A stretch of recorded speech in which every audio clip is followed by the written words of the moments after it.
Students, 12th account में हम लोग इस समय देख रहे हैं लेखांकन अनुपात। लेखांकन अनुपात में हमने सबसे पहले लिया है लाभदायकता अनुपात, यानी संस्था को लाभ का जो कंपेयर किया जाता है लाभदायकता अनुपात के अंतर्गत आता है। संस्था को लाभ दो प्रकार से होता है, एक वस्तु के बेचने के संबंध में, दूसरा विनियोग के संबंध में। तो लास्ट पीरियड में हमने बिक्री के संबंध में लाभ के अनुपात देखे थे। आज हम लोग देख रहे हैं विनियोग के संबंध में लाभदायकता अनुपात। तो इसमें सबसे पहला सूत्र आएगा कुल पूंजी या कुल संपत्ति पर प्रत्याय। इसका सूत्र है लाभ, ऐसा लाभ जो ब्याज एवं कर के पूर्व हो गुणित गए 100 बटे में कुल संपत्ति। कुल संपत्ति में तीनों आ जाएंगी, फिक्स्ड एसेट्स यानी स्थायी संपत्ति, इन्वेस्टमेंट यानी विनियोग, और करेंट एसेट्स यानी चालू संपत्ति। तो तीनों प्रकार की संपत्ति कुल संपत्ति में आ जाएंगी। और लाभ ऐसा लेना है जो ब्याज एवं कर के पूर्व हो गुणित गए 100। सेकंड है विनियोजित पूंजी पर प्रत्याय। विनियोजित पूंजी पर प्रत्याय का सूत्र है लाभ कोष्टक में ब्याज, कर तथा लाभांश के पूर्व गुणित गए 100 बटे विनियोजित पूंजी। विनियोजित पूंजी के लिए जो सूत्र है उसमें फिक्स्ड एसेट यानी स्थायी संपत्ति और चालू संपत्ति में से चालू संपत्ति में से हम लोग चालू दायित्व घटाएंगे तो हमें प्राप्त हो जाएगी कार्यशील पूंजी। यानी विनियोजित पूंजी में दो चीजें शामिल रहेंगी, एक स्थायी संपत्ति और दूसरी कार्यशील पूंजी। कार्यशील पूंजी के लिए हमें चालू संपत्ति में से चालू दायित्व घटाना है। उसको बार बार डिस्टर्ब मत करो,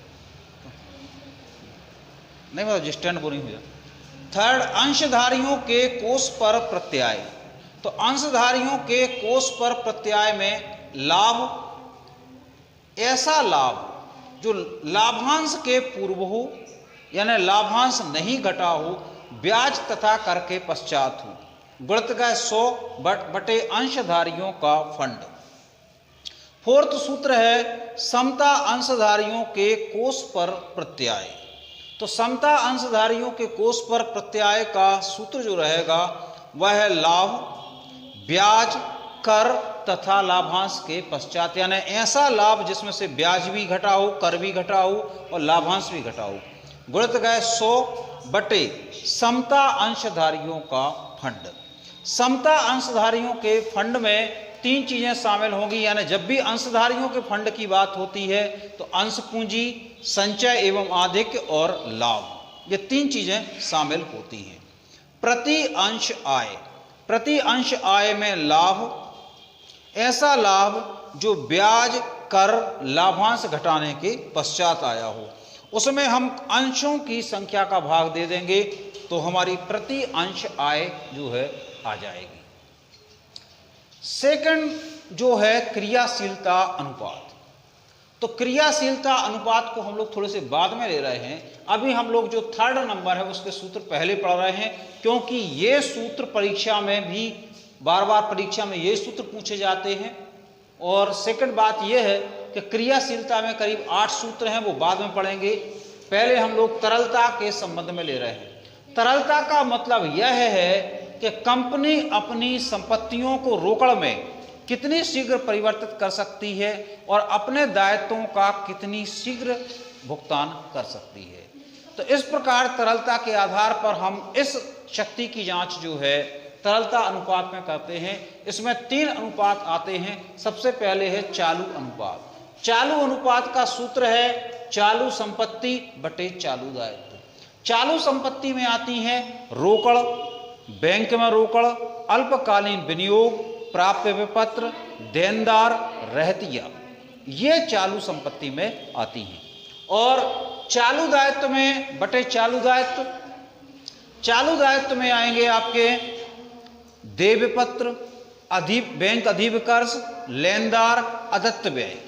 तो ये जो हैं आपके चालू दायित्व में आ जाएंगे। तो चालू अनुपात का सूत्र रहेगा चालू संपत्ति बटे चालू दायित्व। सेकंड आते हैं हम तरल अनुपात में। तरल अनुपात का सूत्र है तरल संपत्ति बटे चालू दायित्व।